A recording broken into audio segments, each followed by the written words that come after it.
All right, so is Trudeau smart to dismiss provincial concerns? How long can he hold off on a meeting? Let's bring in the front bench, eager to get started. Sabrina Grover was a candidate for the federal Liberals in the 2021 election. She's now a principal at Shakti Strategies. Larissa Waller joining us from GT and Company, former head of communications for, yes, Ontario's Premier Doug Ford.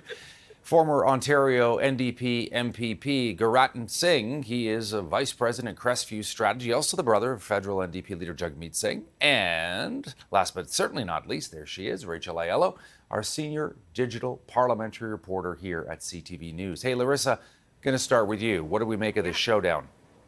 Oh, okay. So the clip you just played where Prime Minister Trudeau said, if you want irony, Doug Ford got rid of cap and trade, and that's why he has the federal carbon tax system. I don't know if he knows the meaning of the word irony on that one, because what is ironic is that the election that Doug Ford won was included discussion and a platform around carbon pricing. Kathleen Wynne's cap and trade program was a carbon levy. It was a carbon tax. And then they went to an election on it and she lost. She lost party status. So I think Ontarians have spoken about how they felt about carbon pricing and a carbon tax. But I think this Prime Minister doesn't want to hear from the premiers because he's going to hear it from every political stripe, that the carbon tax is the wrong policy for Canada. It's the wrong tool to fight climate change. Canada is very cold. Canada is very big. So making it expensive to heat your home and making it expensive to drive might not be the appropriate policy tool to fight climate change in Canada. Gurratan, who blinks first here? So let's break it down like this. On the Liberal side, you have huge failures because they allowed an exception with this Atlantic province carve-out that really showed their lack of principle and their really, choosing a side politically with regards to a price on pollution. They've also done a really terrible job on communicating something that is really vitally important to all of us. We need a price on pollution. We need to protect the environment.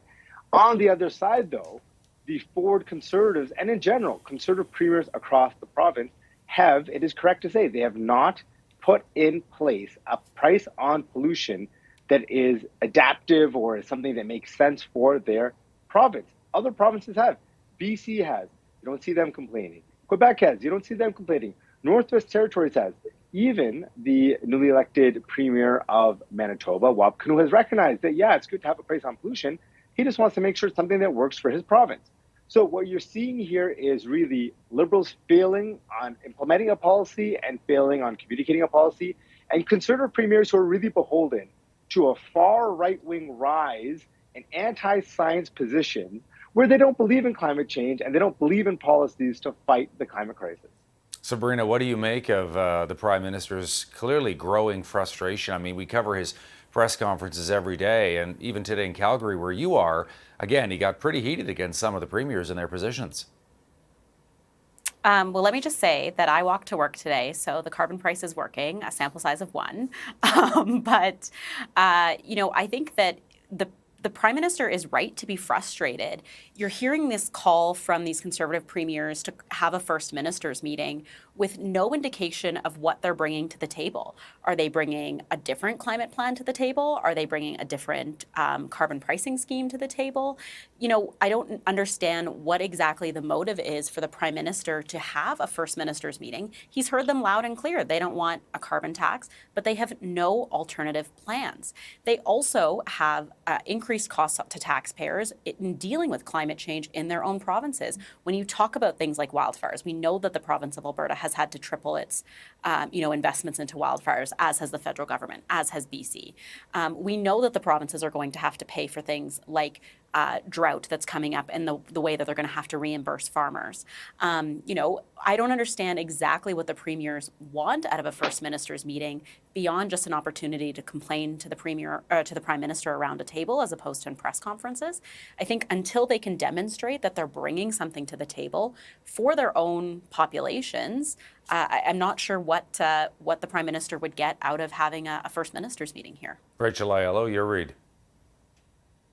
I think what's really interesting about this new line of messaging from the Prime Minister is that he is making it very clear that the provinces do have another option. You have chosen not to impose a comparable measure on your citizens.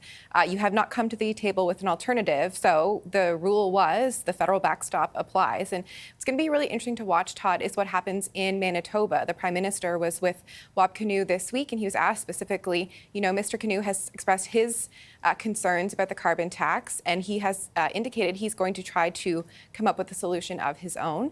So it'll be interesting to see how that plays out, what is brought to the table, and whether that is an example for other premiers to follow suit, or kind of a shift in the perspective of this province actually did come to the table with a measure that is sufficient and is able to get off the carbon tax, whether that is going to make Wab Kinew aligned with the Prime Minister and then not siding with the other premiers, or if the other premiers feel the pressure and try to follow suit.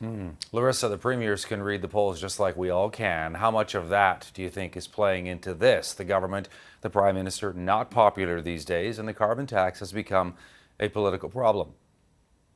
I think on this one, the thing that's motivating the premiers is more the affordability crisis and not being seen to add on to it, and being seen to do everything they can in their power to slow it down and to do every little bit helps.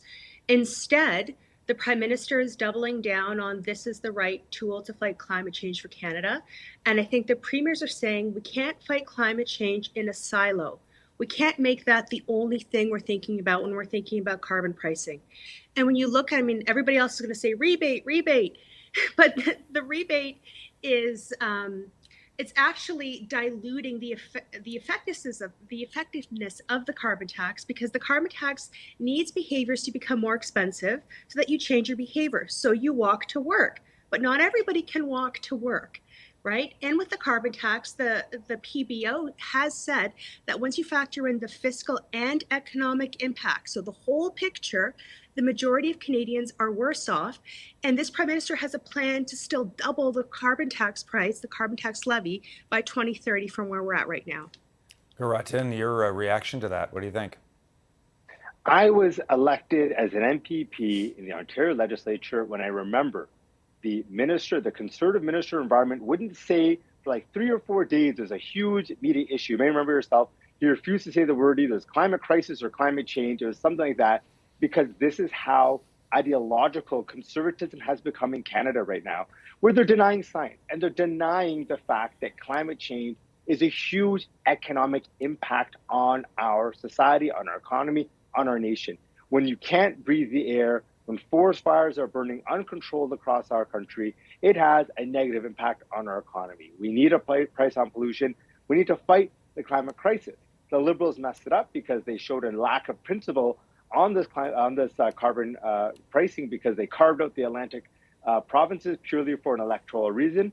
But the Conservative premiers, who are largely the premiers who are against this price on pollution, are not providing a solution. If anything, they're going to drive this nation further down the climate crisis, and we're going to see a lot of negative economic, health, and societal impacts because of it.